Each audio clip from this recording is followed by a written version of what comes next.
avons tous la responsabilité redoutable de faire de la Côte d'Ivoire une nation unie, pacifique, fraternelle, soucieuse de son développement pour le meilleur avenir de tous ses enfants. Félix Houphouët-Boigny.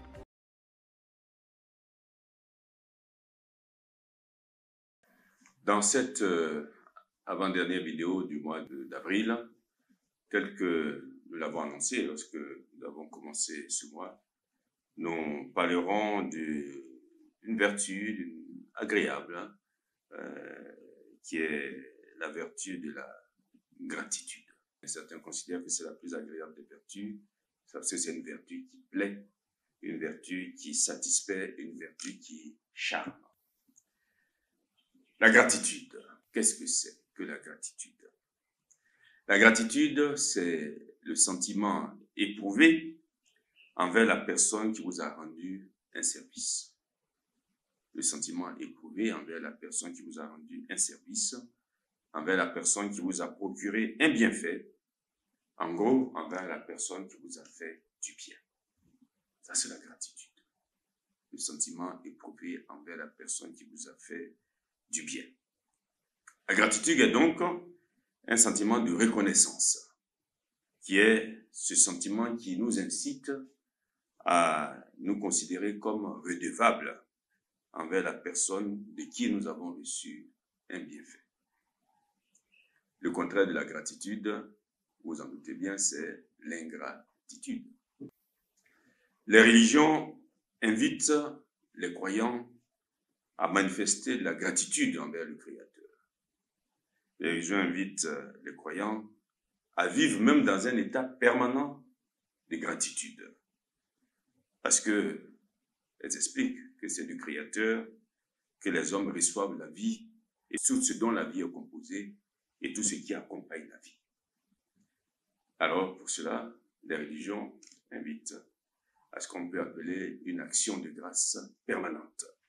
Être toujours reconnaissant envers le Créateur. Lorsqu'on observe attentivement la vie sociale, on se rend compte malheureusement que cette vertu agréable n'est pas toujours bien vécue. Tant sont présents l'oubli des services que les autres nous rendent, ou simplement la fâcheuse habitude de ne jamais leur exprimer notre contentement. Il s'agit de situations évidemment fort regrettables qui s'expliquent de différentes manières. Une des raisons, c'est l'inattention. On ne fait pas attention au service qu'on nous rend. On ne s'en rend même pas compte. Donc l'inattention peut expliquer cela. Une autre raison, c'est la défaillance de la mémoire. On ne se souvient pas des bienfaits qu'on a reçus.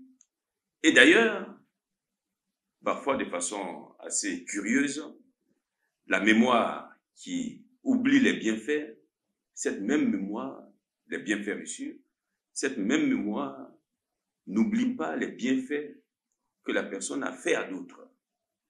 Et cette même mémoire n'oublie pas les paroles blessantes que cette même personne a reçues ou les injures que cette même personne a reçues. Enfin, c'est une mémoire sélective. Elle oublie les bienfaits reçus, mais garde les bienfaits qu'on fait aux autres et les manques d'égards qui ont été faits à notre égard. Un proverbe à cet égard dit d'ailleurs que « mémoire du mal à longue trace », alors que mémoire du bien est bientôt passée. Bon, donc ça peut être une deuxième explication. À cela, on peut ajouter la dureté du cœur. Il y a des gens qui ont le cœur trop dur. C'est vrai, un jour, nous avons décidé un jour de parler, peut-être au cours du mois de mai, nous parlerons de la bonté. De la bonté. Nous parlerons aussi des conditions qu'il faut pour être un homme bien. Donc, la dureté du cœur peut expliquer le manque de gratitude. Le manque de gratitude, l'égoïsme qui fait que l'homme se centre sur lui-même, qui fait que l'homme se considère comme le centre de l'univers et qui fait que l'homme pense que tout ce qu'on lui fait lui est dû. Donc il n'a pas à dire merci parce que tout lui est dû, ce qui est complètement faux. Complètement faux. L'ingratitude est une mauvaise tendance. C'est un défaut qu'il nous faut combattre dans tous les aspects de la vie en communauté. Parce que dire merci, ce petit mot, il est petit, merci.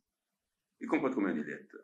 M, E, R, C, I, 5 lettres. Dire merci, ce petit mot, est un mot joyeux. C'est un mot qui sonne comme un carillon. Un mot qui introduit dans la vie des hommes cet aspect joyeux et dans la société le bon ordre, la sérénité et l'harmonie. Ce mot du reste doit avoir une place importante dans la vie familiale. Les services qu'on nous rend, on doit dire merci. Dire merci à ces personnes. Au cours du mois de mars, dans la dernière vidéo, nous avons parlé de l'engagement social, nous avons parlé de l'altruisme. Et nous avons dit que la personne altruiste fait du bien sans attendre quelque chose en retour.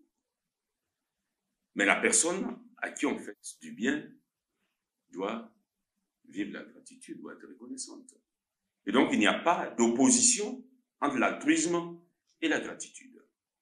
Si je fais du bien à autrui de façon désintéressée, sans chercher quelque chose en contrepartie, cela n'interdit pas à la personne à qui on fait du bien de dire merci, même si ce n'est pas ce que je recherche. Donc, il n'y a pas d'opposition entre les deux.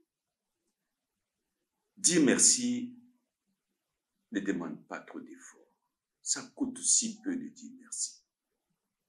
Mais ça fait tant de bien de l'entendre. Tant de bien de l'entendre. Car le mot merci, on peut dire, équivaut à un sourire, provoque le sourire et récompense de toutes les peines. On dit souvent que celui qui vit la gratitude manifeste qu'il a un grand cœur. Manifeste qu'il a un grand cœur. Si chacun de nous essaie de passer en revue chacune de ces journées calmement et avec sincérité, il se rendra compte du nombre considérable de personnes qui travaillent chaque jour pour qu'ils se nourrissent, qui travaillent chaque jour pour qu'ils se vêtissent, qui travaillent chaque jour pour qu'ils se forment, qui travaillent chaque jour pour qu'ils se soignent, bref, qui travaillent chaque jour pour lui procurer toutes les commodités de l'existence. Qui est-ce qui a tout ce qu'il faut dans sa chambre pour vivre? Pour manger, il faut de la nourriture. La nourriture est produite. Pour se soigner, il faut des médicaments. Les médicaments sont produits et sont vendus par des gens, etc., etc. On se rend compte que beaucoup de personnes travaillent pour que nous ayons les commodités de l'existence. Il y a là vraiment de quoi s'émerveiller et il y a là de quoi pousser à la gratitude. Il y a un proverbe qui dit que si la gratitude ouvre les mains du bienfaiteur, l'ingratitude la maintient fermée. Si la gratitude ouvre la main du bienfaiteur, l'ingratitude la maintient fermée. D'ailleurs, les ingrats se trouvent parmi les personnes au cœur dur, au cœur égoïste, parmi les esprits mesquins et parmi les personnes au caractère médiocre. Tout cela doit être combattu. Ne soyons pas de ce lot-là. Soyons reconnaissants les uns envers les autres et sachons dans la vie en communauté nous dire merci les uns aux autres pour notre bien personnel et celui des autres. Tant il est vrai que dire merci rend heureux. Dire merci rend heureux celui qui dit merci et rend aussi heureux celui à qui on dit merci. Nous ne pouvons pas finir cette troisième et avant-dernière vidéo du mois d'avril consacrée à la gratitude. À vous tous qui nous suivez depuis toujours dans ce programme ou qui venez de commencer à nous suivre, sans vous dire merci. Donc merci, merci encore, merci.